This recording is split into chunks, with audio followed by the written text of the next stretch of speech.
Hello, my name is Marty Irby. I am a board member here at the Organization for Competitive Markets, and I've been a member of the organization for, I believe, a little over 4 years.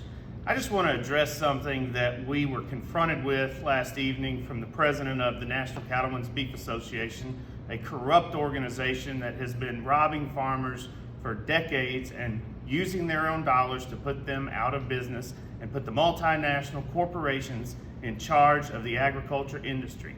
They've sold out the farmers and they've sold out America.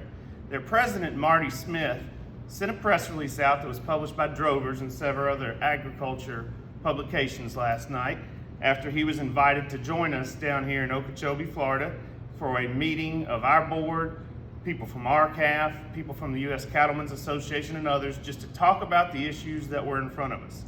And he said that he wasn't going to come to the meeting last night because there were animal rights activists like myself, a former employee of the Humane Society of the United States, that were there, and he wasn't going to be around those people.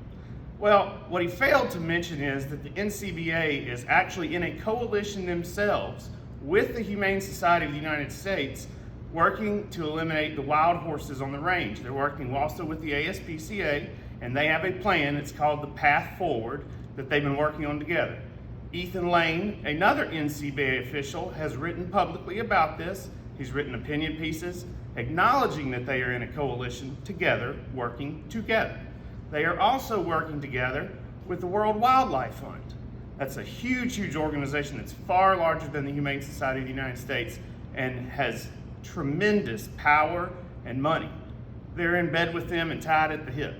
So I don't know why this man didn't have the guts to come and see us in person and come talk to us, and he's pretty much just being the pot calling the kettle black.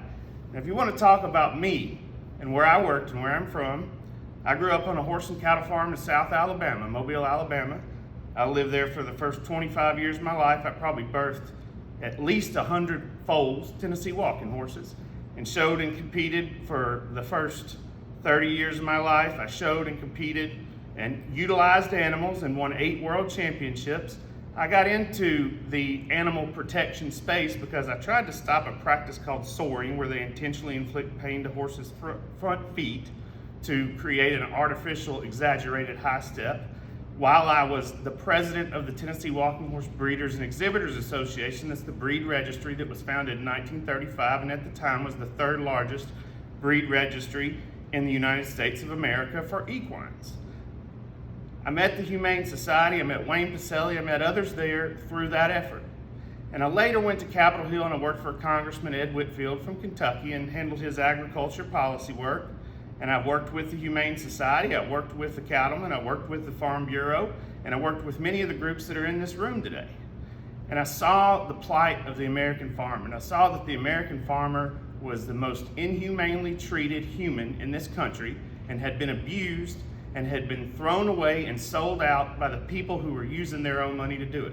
And I wanted to change this. So I decided to go work at the Humane Society of the United States because I knew I could help horses and I could help people. And I ran the Rural Affairs program there, and I met most of the folks in this room here, Fred Stokes, Mike Eby, Mike Weaver, Jonathan Butcham, all with agriculture organizations. And when I got there, I think we couldn't even have a cheese sandwich in the refrigerator, but by the time I left, we were all sitting in the boardroom at the Humane Society of the United States downtown in Washington, D.C., having beef, pork, chicken, dairy, and eggs for dinner. And I think during the 2.5 years that I was there, we spent about $500,000, maybe a little more than that, on working to straighten out and create transparency and reform for the USDA's checkoff programs with the Opportunities for Fairness in Farming Act. We worked to advance the GIPSA rules.